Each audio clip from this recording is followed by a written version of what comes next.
Westfield Memorial Hospital provides high-quality health care to residents of Western New York, offering patients the most sophisticated medical advancements while keeping the ease and familiarity of a community hospital.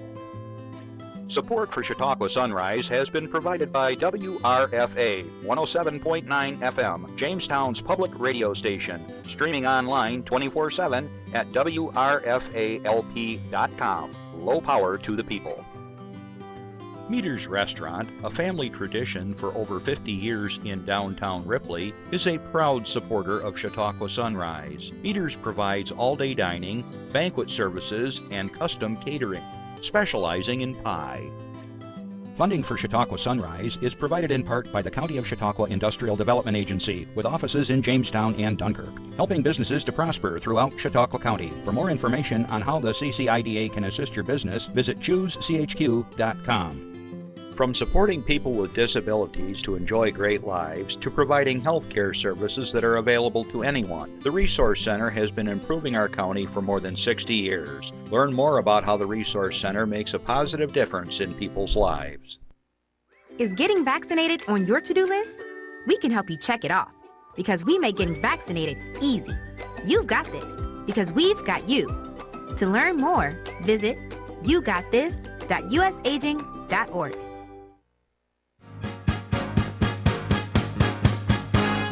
From the Access Chautauqua Studios in Mayville, it's Chautauqua Sunrise. Chautauqua Sunrise is hosted by Doc Hamels and supported by the award-winning volunteers at Access Chautauqua.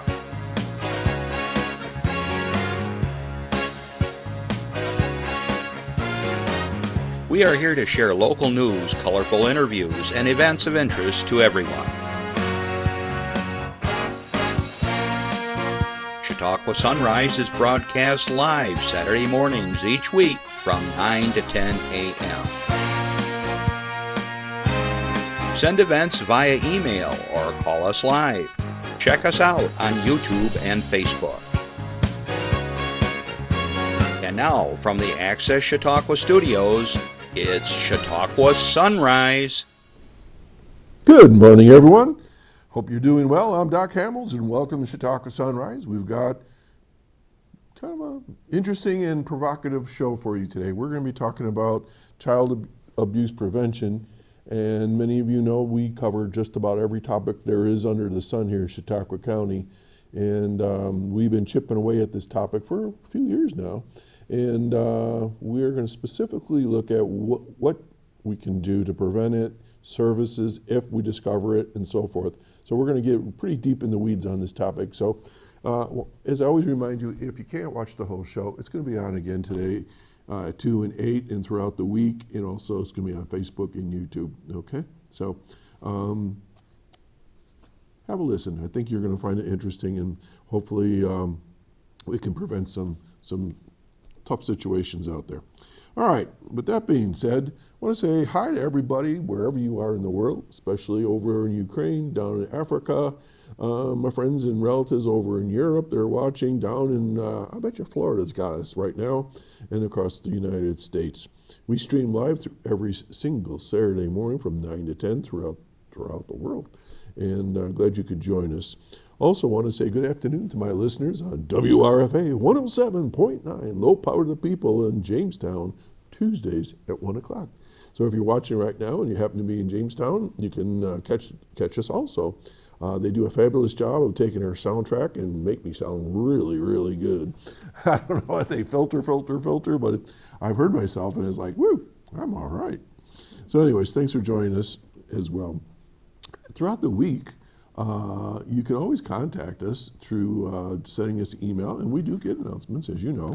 And today, during the show, if you have a question or comment, please don't be shy. Give us a call at 716-753-5225.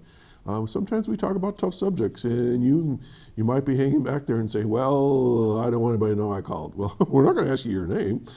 Just ask the question, and if you are that shy, you probably saw last week, I think Justin handed me a question on a piece of paper. So call in, we'll get your questions to our guest and see what happens. Also, remember, throughout the week. You can write us at chautauquasunrise@gmail.com for your announcements or a follow-up question for that matter. It doesn't matter. We're public access. We're here to serve the community at large, okay? So, with that being said, I hope you enjoyed our spring. It lasted all of 24 hours. It was 79 degrees. Justin, what did it hit in Jamestown? Did it hit around 79? Pretty amazing. Yeah. I took Brody down to the beach. That was pretty cool. So, but today is more typical March weather. And if you were to talk to anybody in my wife's family, their great-grandmother had an old adage about spring. And from what I'm told, and it makes sense, she would say that peepers, those little frogs, they got to look through glass 3 times.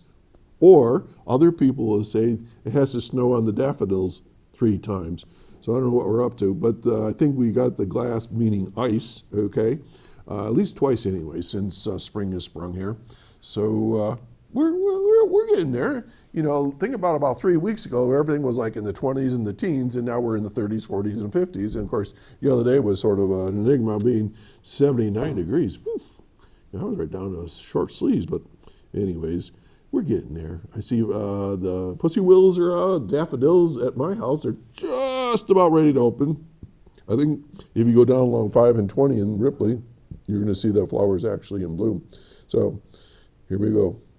I have a note here from last week that if you're interested, Chautauqua County Board of Elections, the commissioners are still looking for people to be signed up for election inspectors.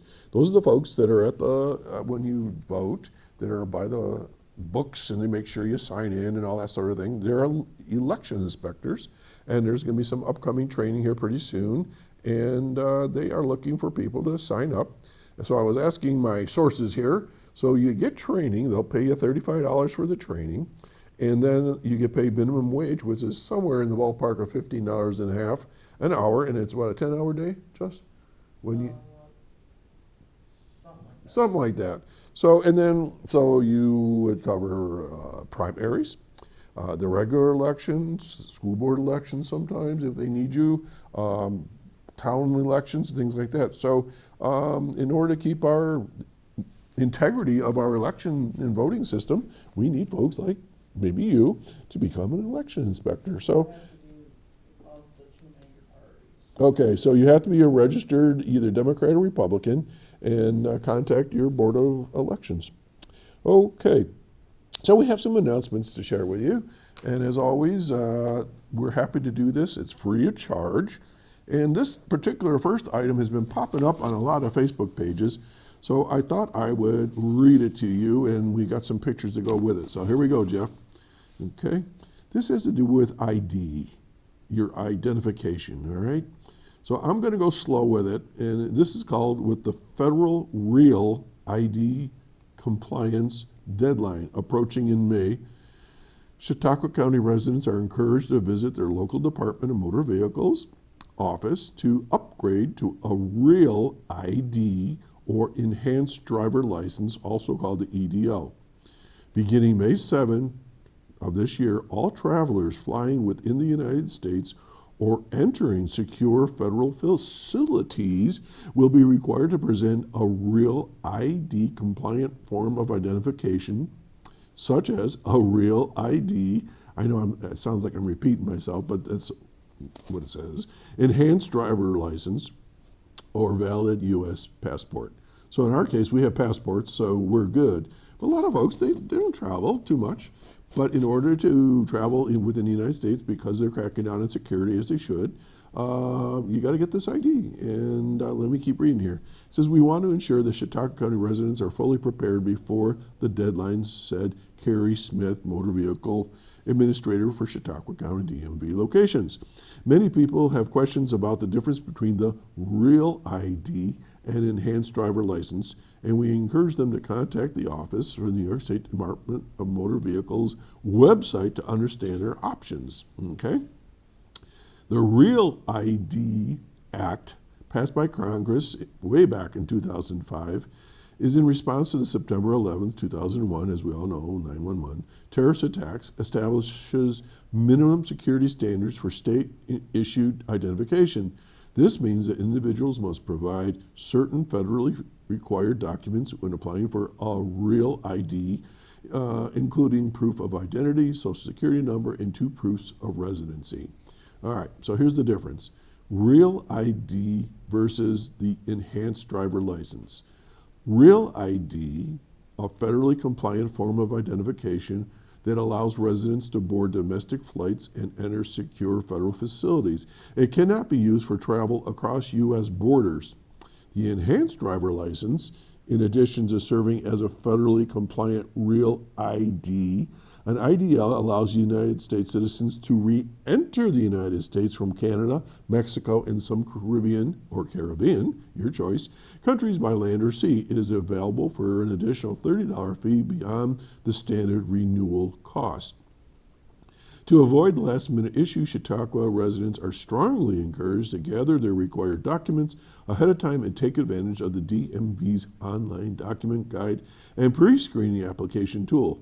These resources can help ensure that applicants arrive prepared, reducing wait times and processing delays.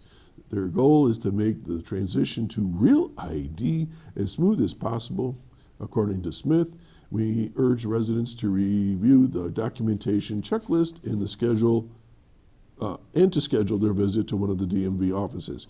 Okay, for your information, there's a DMV office in Jamestown at 512 West 3rd Street. Dunkirk has one at 3998 Vineyard Drive. Of course, right here in Mayville, everybody knows it around here, at the Hall Clothier Building at 7 North Erie Street. All right, and generally the office hours are from 8:30 to 4:30, and you can look up the phone numbers for all that sort of thing. I've actually taken it and my wife to another level of identification. We have what they call global reentry, where we can come in from another country and just go to a kiosk. It looks into your eyes. It's photo something or other, and it processes you, and within like 10 seconds, you get a ding or something like that, and you just go through the line and you're done, instead of having to go through all the questions and fill out all the forms and stuff. That was quite a process. So anyways, if you many people from this area go on cruises and go down to different areas on little trips, so please make sure you have your ID in order. All right, let's move on to slide 16. This is, among many things this month, National Nutrition Month. We really need about like 500 months. Every month has like 25 things that it is. So National Nutrition Month, established in 1973, is an annual nutrition education information campaign sponsored by the Academy of Nutrition and Dietetics to learn about making informed food choices and developing healthful eating and physical activity habits. This year's theme, Food Connects Us, encourages connecting to our health, our culture, our families, our memories and traditions, and our local food system through food. The following are examples of the way that food connects us. And we talked a little bit about this from farm to table or farm to market here with different folks in our various farmers markets and things. So exploring where food comes from offers an opportunity to learn how it was grown or raised. It may inspire you to start a home or community garden, increase plant-based foods in your diet, or engage in other ways to decrease your environmental footprint. That's an interesting term, environmental footprint on the world around you. We develop a relationship with food through our culture, family, memories, and traditions. The food we grow up eating are often influenced by our family's culture. Do specific foods or celebrations come to mind? Sharing a meal with your family is an opportunity to learn about this is a long one. To learn about its preparations and who made it. Additionally, sharing a meal has been shown to improve intakes of fruits, vegetables, and calcium. It's funny, we were just talking about this last night. We were watching one of those food shows, and my wife says, she didn't know she would like that particular food that was being prepared.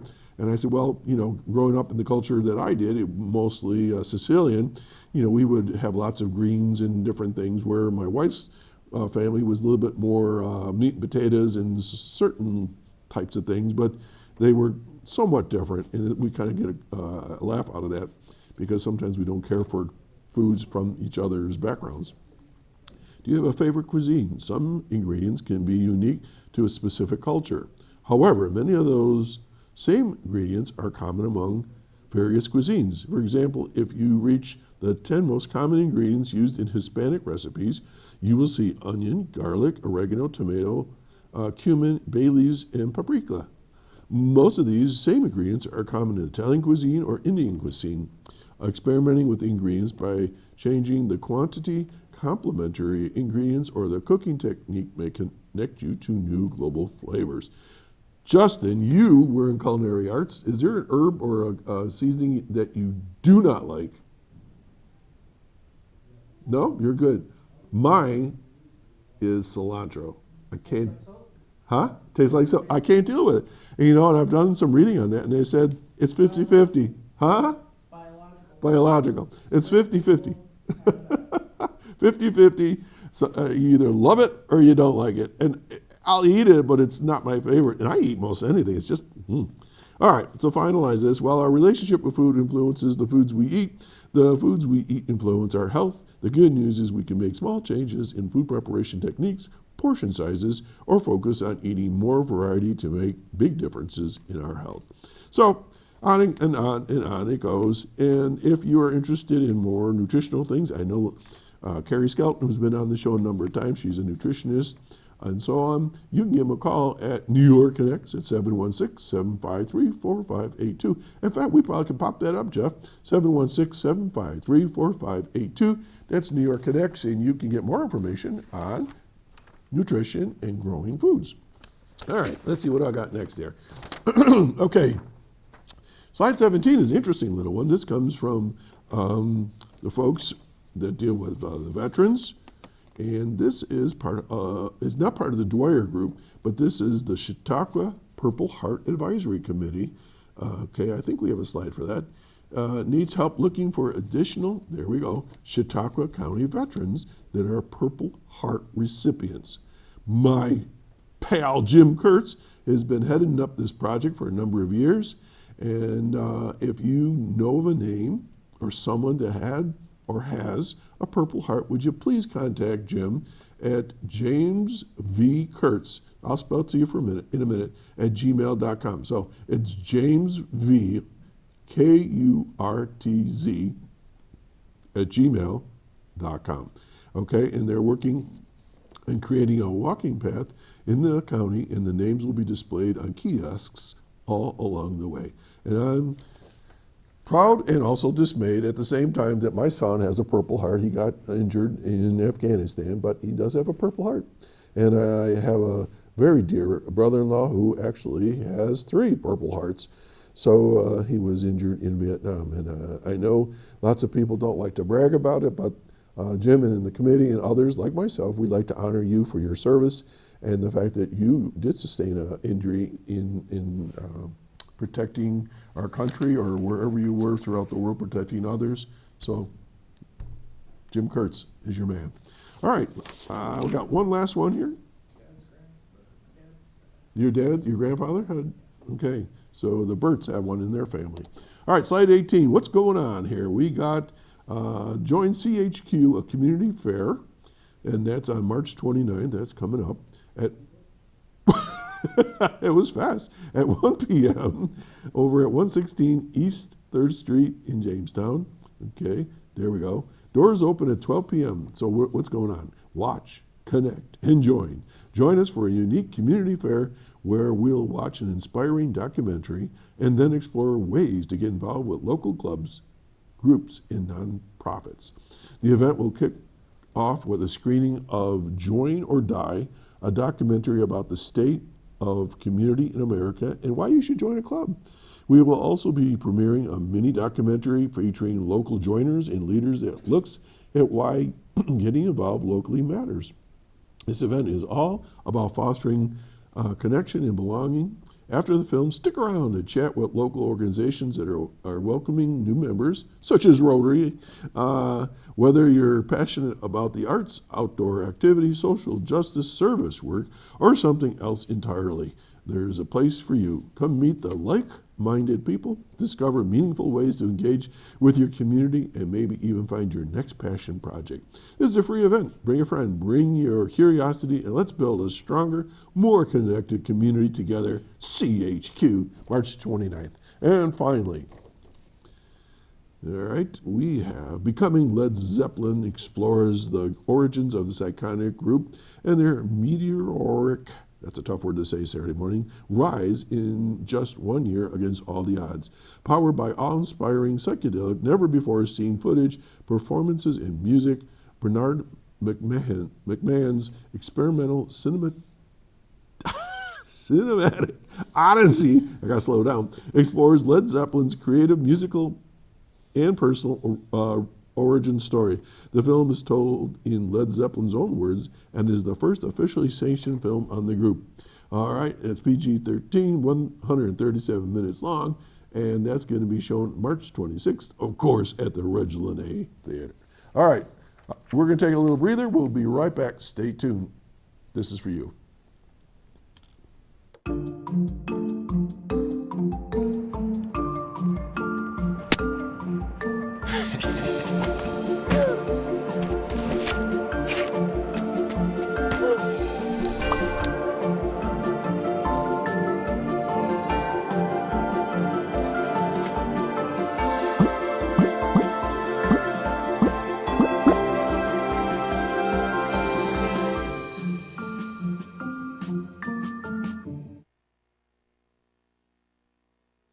And just breaking news, just from my news team here, that we are to wish our director, Chris Burt, happy birthday this week on March 27th. Was he going to be like 50 or something like that? 34. 34. All right. Chris was born here in the studio, I think. He's been here forever, close to it. I remember Chris when he was just a little kid back at Chautauqua Lake when he would show up and be running cameras and stuff. So happy birthday, Chris. All right, enough on that. So I want to welcome back for like the umpteenth time Emily Spielman, and we're going to be talking about a very serious topic, child abuse prevention, and its focus for this month especially. So, welcome back. Thank you. Thank you for having me. Emily, what organization do you work for? So I work for the Child Advocacy Program, and we are an accredited child advocacy center through the National Children's Alliance. And basically what that means is that we have a set of standards that we have to uphold, and every 5 years we have to reapply to maintain our accreditation. And the purpose really is so that we provide the best care for the children and families that we serve. Okay. And this is state level, county level? What level is this? So Child Advocacy Program, we work within Chautauqua County, and that's because Erie County does have a Child Advocacy Center, Olean does have a Child Advocacy Center, and so, you know, we kind of maintain our own areas, but if there is a family that, let's say, like a crime happened here, but they live over in Olean, you know, we can do courtesy services for them and work with the law enforcement, the child protective services that are in their area where they live. But obviously, if a crime happens within our area or vice versa, that's where the legal action would take place. Okay. So we've talked about this from time to time, and we've talked about the reasons why, what causes child abuse or the environment that you'll find it in. But before we get to prevention, all I want you to do is sadly define child abuse. Because, you know, I remember as a kid, you know, the kids, if somebody got spanked, I'll report you to, you know, for child abuse. No. So Right. what do we mean by child abuse? Well, that is a very, very broad umbrella term, right? Because there are different types of abuse. So there is sexual abuse, which could include, obviously, someone touching a child inappropriately. But it could also be, you know, showing someone their private parts or even showing them pornography, unfortunately. So it doesn't always include touching when it comes to sexual abuse. And unfortunately, 1 in 10 children will be sexually abused by the time they turn 18. 10% of children? Yeah. It's about 1 in 4 girls and 1 in 6 boys. Yes, which is unfortunate too, because when you think of when I think of an average classroom, right? An average classroom typically, more or less, is about 20 kids. So 2 kids? So 2 kids per classroom, which is just it's a very, very sad statistic. And so the purpose really of this month is to bring awareness to the things that happen so that we can understand what it is, what it looks like, and how to access help for these children and these families. And so you mentioned sexual abuse, but it can be physical abuse? Physical abuse, yes. And when we talk about physical abuse, that would be excessive corporal punishment. Okay.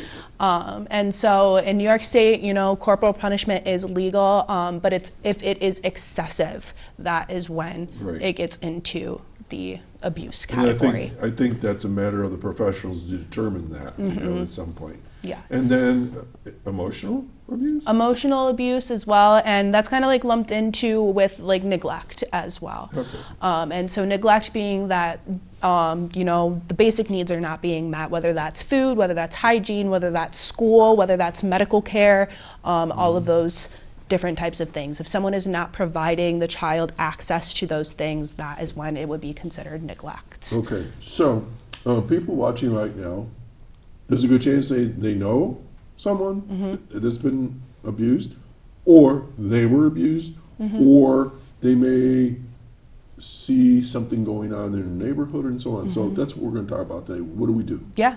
Okay, Yeah, so I'll give you the absolutely. floor and take it away. Yeah, well, when it comes to accessing help, of course, if you see something and they need emergency right now, always call 911. Absolutely. I think we all kind of know that, right? If it's something that needs immediate attention. But there are also other ways that we can access help. And there is a slide, our help resources. And with, before I kind of talk about those help resources too, when we call 911, we can always ask for a wellness check on people too. If we just have that gut feeling that maybe something's not right, something isn't, the way it should be, we can call for that wellness check as well. All right, let's do a little role modeling right now, okay? I'll be the 911 operator and you be the caller, okay? So, hello, this is 911, what's your call? I just have some concerns about my neighbor. I feel like there is an unsafe situation. I'm not exactly sure what is going on within the house, but I can, hear some things going on. I can see some things through the windows. So what are you seeing? What are you seeing? I just hear a lot of loud voices. There's some bangs and, it sounds like there's things being thrown, just very fast movements past the windows, not very clear, but I just want to make sure that everything's okay. Could we send someone over just to make sure that, And then you give the address. Yep, and, absolutely. And your name? You can if you felt comfortable Do you have doing to? that. Do you I have to give don't believe you do have to, and even if you did give your name, it would be kept confidential. Okay. So that's not something. I think you have that's to worry always, about. I don't want to get involved. I don't, Right. Right. Right. In this days of litigation, Right.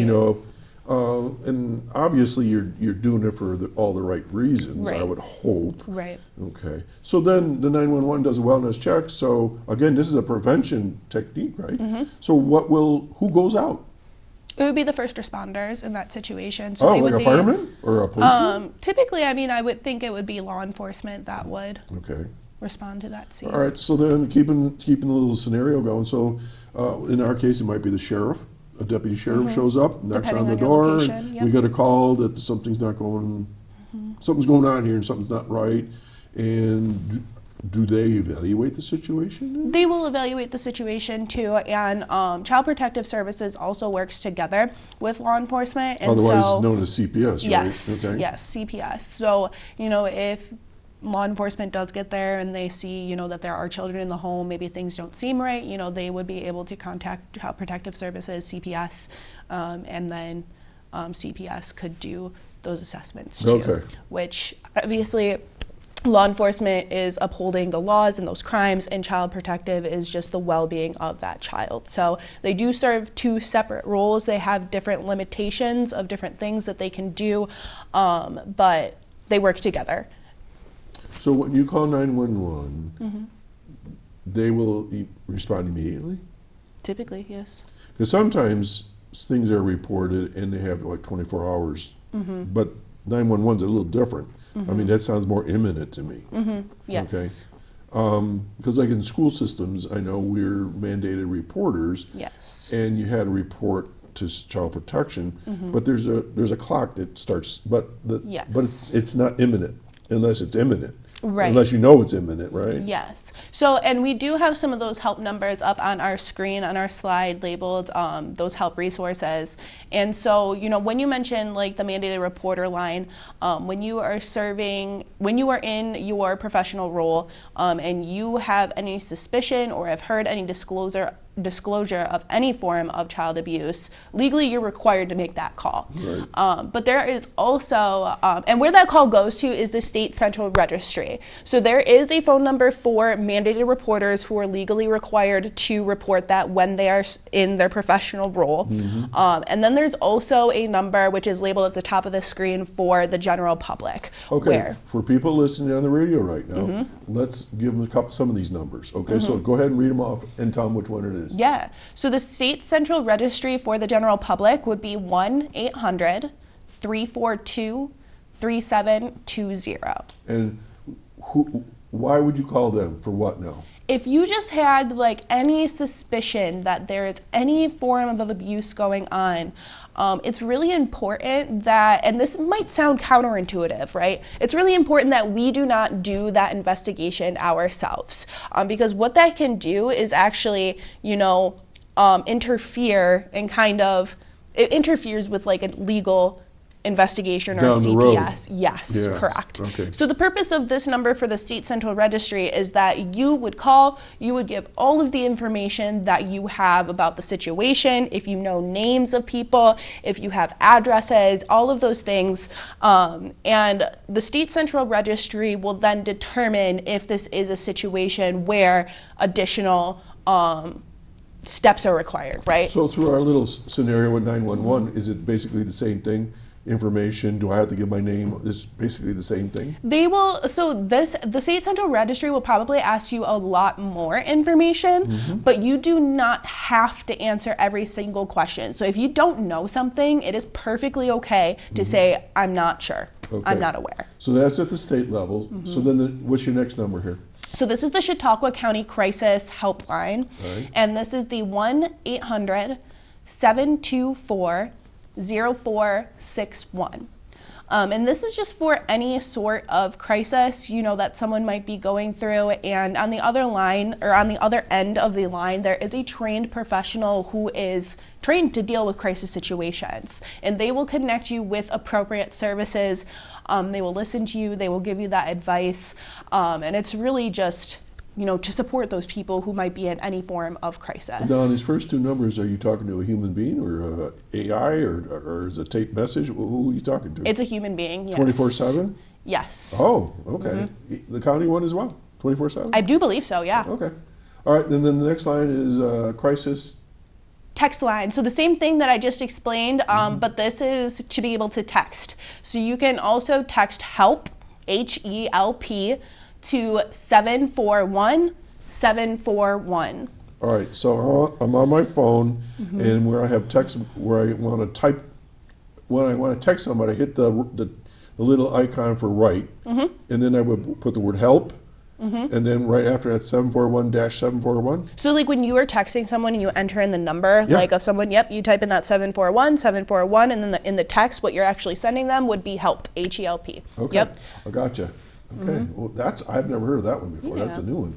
And so where does that go? So same type of thing, you know, is to the Chautauqua County like crisis helpline. You know, it's going to be a person on the other end, and they will just do the same thing, just through text. So they will listen, they'll get more information from you, they will provide you that advice, connect you with additional resources. Ask you questions, I would guess. You know, this is very interesting because I could imagine if somebody was in a situation where they couldn't talk out loud and they're scared for a child, they could text this, and this could be going on the whole time on a silent mode, right? If you put your phone on silent. Absolutely. Very interesting. And even too, like more and more teenagers, children, preteens, they don't feel comfortable talking on the phone, right? They're just constantly What do I say? texting, What do I do? DMing, I'm just a kid, Yeah, there's more and more young people who do not like to talk on the phone. So this is also a helpful tool for people who just might not want to talk or don't necessarily have the ability to talk on the phone. And this will be local. Yes. Okay. Then the next one is National Suicide Prevention Lifeline. Yes, and this one is 1-800-273-8255. Okay. And we're talking about children here, but gosh, I bet you every other week I see a child has taken their life because of bullying or some other reason. And we, growing up, I never really thought about kids committing suicide. It's becoming pretty prevalent. Unfortunately, that's really sad. Okay. All right. So again, that's the kids could call that, or parents. And then of course, the last one you have is National Parent Helpline. Yes, and this one is 1-855-427-2736. So why would they call that line? So this is just another one for that any parents who might just need additional help, additional support, other ideas, again, people who are trained in these areas and have those resources, because the truth of the matter is it's hard being a parent, right? There's a lot. Yes, I know. I have 4 kids. And their kids have kids, and their kids, Exactly. It's tough being a parent. There are a lot of needs, I mean, even with technology ever evolving, I feel like more and more parents are like, oh my gosh, I need to keep up with this because my kids are so far in advance. I mean, I would consider myself a young person, and I have a 17-year-old sister-in-law, and even so I'm like, what? You're doing what on there, And there's not that much difference between our ages, Didn't take long, did it? Sure didn't. No. Yeah. And that's also like one of our protective factors. So if we pull up that protective factors slide, really what protective factors are is their conditions, attributes that when present in families and present in families and communities, they increase the well-being of children and families and reduce the likelihood of maltreatment. All right, so let's go slow and easy here. So protective factors. So what do you mean by a protective factor? And just your words. What do you mean by that? Protective factors is just protecting our families, protecting our communities so that bad things are less likely to happen. Okay, so these are things that we want to do. Yes. That's where I was going. Yes, okay. you got it. You got it. So you've got this broken up between caregivers, Yep. which would be like a parent or aunt or uncle, neighbor. Yep, anyone and caring then- for a child. And then the youth themselves? Yes. Okay, so take it away. Yes. So caregivers. Yeah, you can see the first one is parent resilience. Like we were talking about, it is hard being a parent. And when we are going through something difficult, how do we bounce back from that? How do we, take the situation and reframe it in our brain and learn from it and, move forward with that situation rather than feeling stuck in it? And we could talk all day about just that one topic of parent resilience between we'll keep that slide up, Jeff, for now, about losing their job or a loss of their own parents. Right. Just a gazillion things. Right. All right, so next one. Social connections. So who's your support system, right? Who are your friends who have your back, who will, just listen to you vent on the phone? Whether that's, a personal friend. Again, I know you had that advertisement for joining a club, right? Yeah. That perfect. would be a huge social connections. Yeah. And just having those other people around you.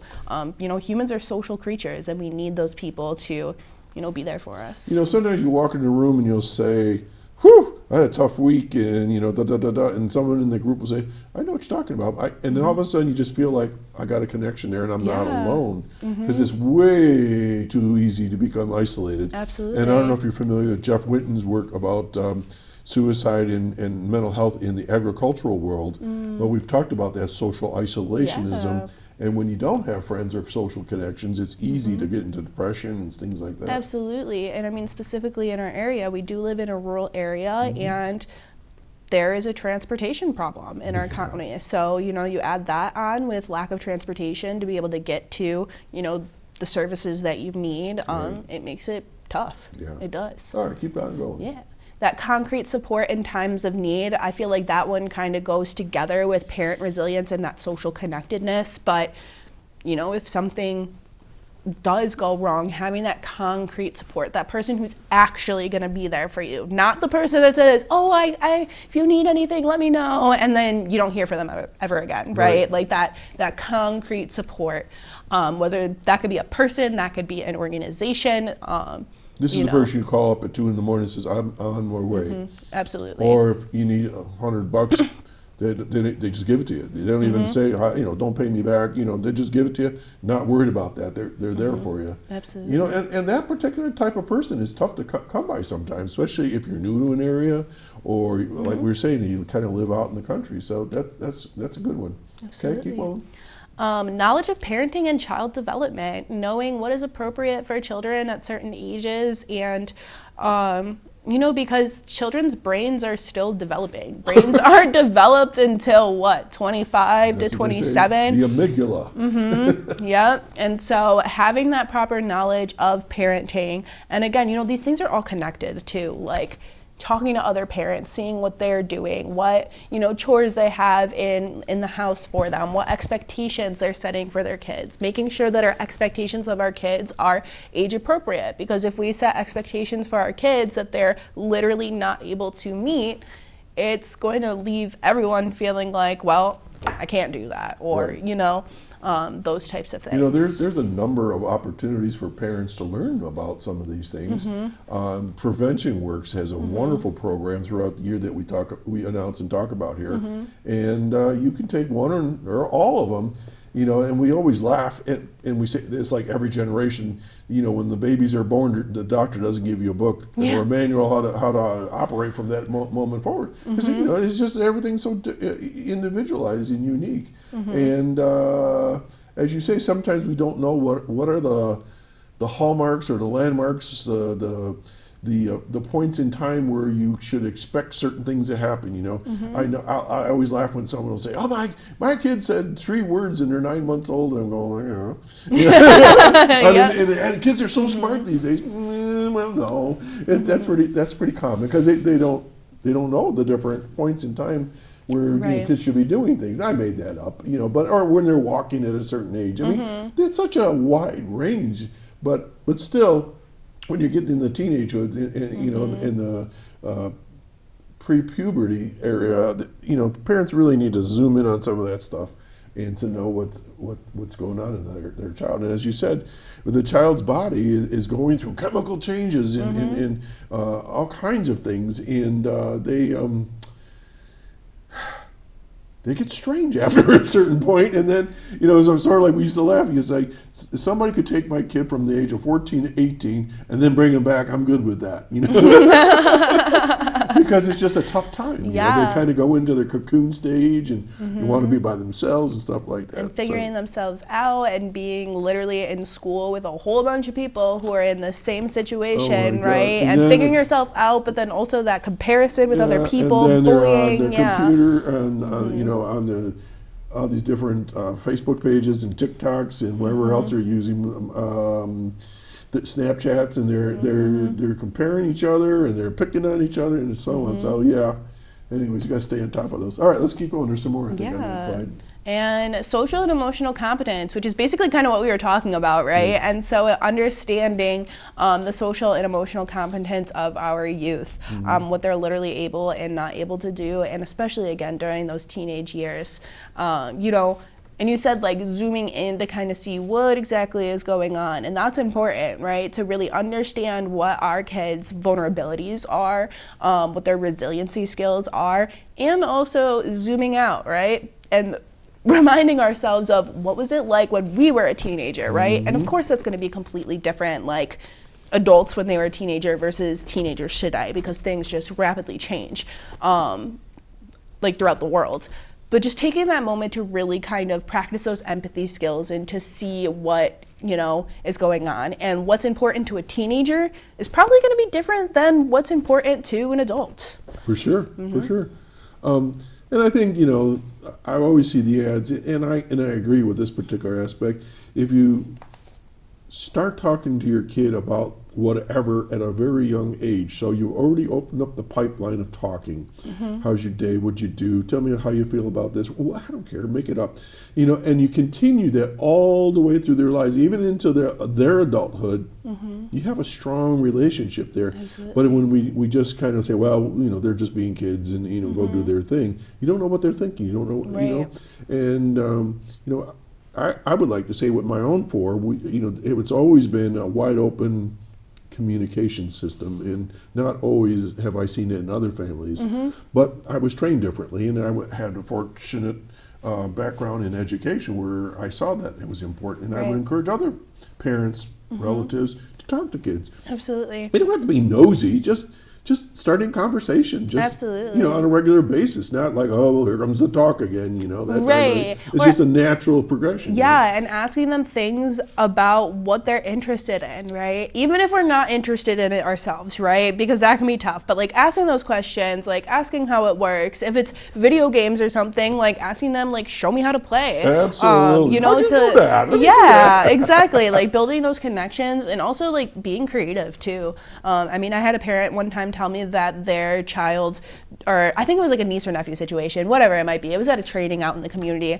But they recognized that when they had a conversation like you and I, we're making eye contact right now, we're having this conversation, their teen would shut down because they felt uncomfortable with that eye contact. So what he recognized was when they took drives, they had so many more conversations because you don't have to look at each other and you're doing something. Or they're on their phone and they're still talking to you, but let them do whatever they do. Look at me. No, that's not the cool thing to do.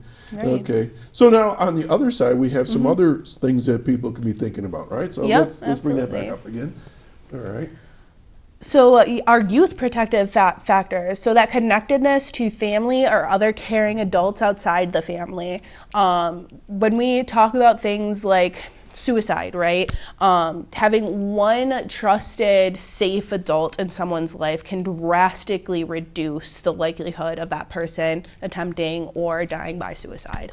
Or getting in any kind of trouble. Right, absolutely. And also too, having that safe person where if something does happen, if some form of abuse does happen, they have that person that they can go to, that they can ask for help, that they feel comfortable asking for help in. I know many times I'll talk to people and they'll say, I had this wonderful uncle or my aunt or a cousin that I always looked up to, and I always knew I could go talk to them, And sometimes parents get their nose out of joint because, well, why are you talking to them? It's just different. It's just, I can't explain it. It's just a different relationship. So that's a good one. Right, and sometimes, a parent can say something to their kid, and that aunt, uncle, whoever can say the exact same thing, but they're going to take something different out of it, right? Again, just because sometimes it's oh, mom's telling me that again, right? I've had lots of conversations with my nieces and nephews and grandkids, and like you say, you can say the same thing, but somehow the delivery and the reception is a little different. Okay. Absolutely. Next one, engaging in safe pro-social activities, and so getting connected with the YMCA, the YWCA, being on a sports team, being in a musical, being in a play, just having those safe pro-social activities where they're able to make friends that are interested in similar things that they are, learn the skills, whether it's musical skills, whether it's sports skills, whether it's whatever type of skills it is, but also when you're engaging in those activities, that's less time for unsafe activities in those situations. And again, I think it goes back to starting them not too young, because sometimes I see some parents trying to get these kids into some of these things really, really young, but at an appropriate age, and I don't even know what that is. But when they're young, get them involved in scouts or like you say, t-ball or soccer or whatever, at a point when they're comfortable. And also recognizing their interests, right? I actually just had a conversation with my partner this weekend, and we were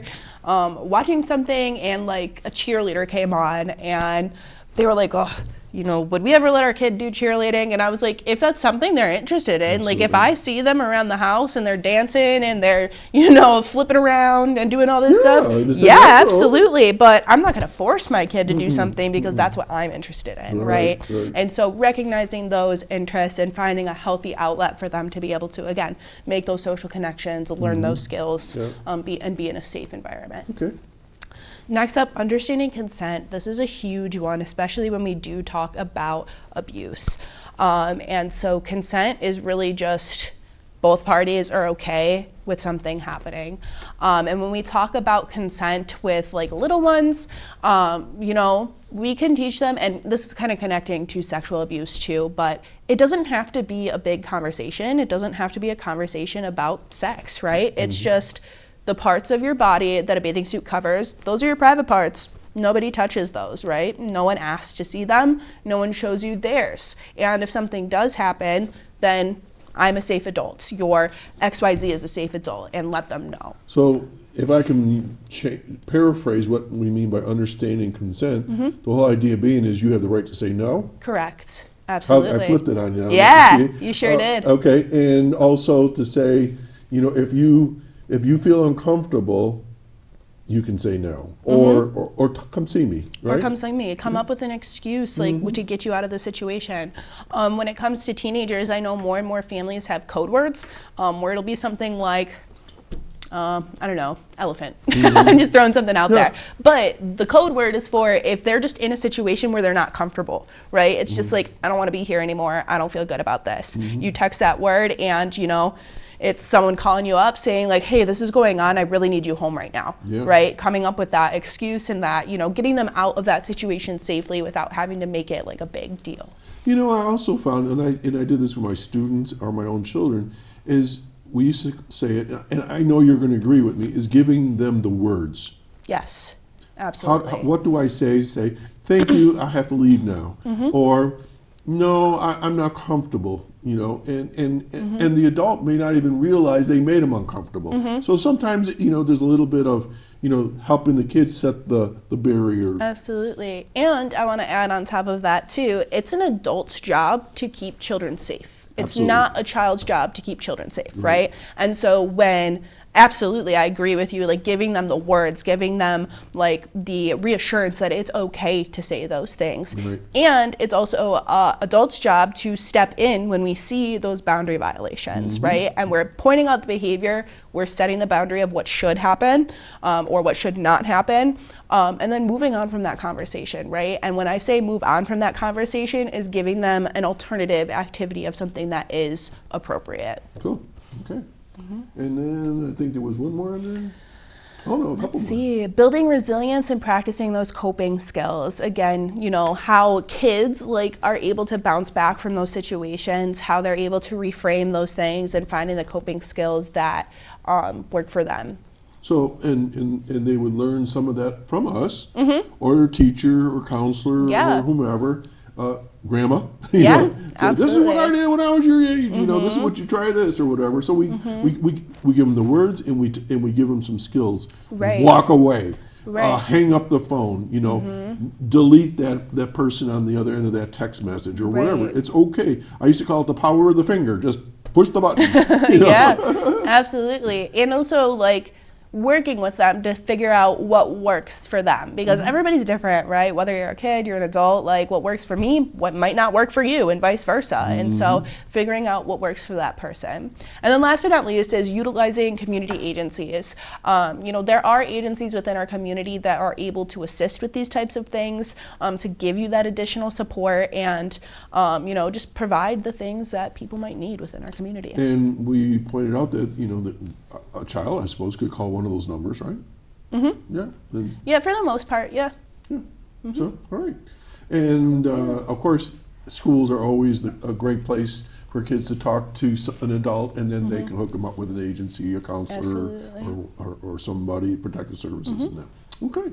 Good idea. All right, where are we going next? All right. So we do want to talk about some of the events going on in the community for Child Abuse Awareness Month. And again, you know, the purpose of this month is to just raise awareness about abuse, about noticing the signs, empowering people to be brave, to be courageous, and to step in when help is needed. Because like you said earlier, you know, a lot of people think like, I don't want to get involved, but it takes one safe adult, right, to make a difference in someone's life. So on April 1st, we have our pinwheel planting in Westfield at Eason Hall, and this will be at 10:30 in the morning. And I will explain what the pinwheel planting is after I go through all of this kind of stuff. All right, so in Easton Hall is, I can't remember the street. I think it's Elm. Elm Street. Is it Elm Street? Correct. Yes. Yeah. Yep. And that's, Easton Hall is basically Town Hall. It's Town Hall in Westfield. It's a great place. Yep. Okay. April 2nd, we have the pinwheel planting at Jamestown City Hall at 1 p.m. And for those that don't know where that is, that's what street? Third Street, right? Third Tracy Street. Plaza. Yes. Okay. April 4th, we have the Zonta Expo. This is at the First Lutheran Church in Jamestown. This is an event from 2 p.m. to 7 p.m. and it is a family-friendly event with awareness tables. They'll have those community resources. There will be free food and other hands-on activities. Okay, so Zonta Yes. Expo. So what's the title of it? I mean, what are they doing? So they're gonna have free food, free information for all ages. They'll have some giveaways, some prizes. But again, this is just, they'll have a little bit of awareness and stuff. But again, just a pro-social, family-friendly activity that people can go to. And Zonta is an organization for women. Yes? Yes. And so really the mission of Zonta is to give back to the community. They do a lot of fundraising. They do a lot of giveaways to the community, whether that is, just those basic needs, clothes, things that, people might need within the community.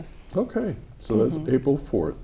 And First Lutheran, that's on Main? That is on Chandler Street. So that's really right across the street from Jamestown High School. Oh, okay. Yep. Okay. Absolutely.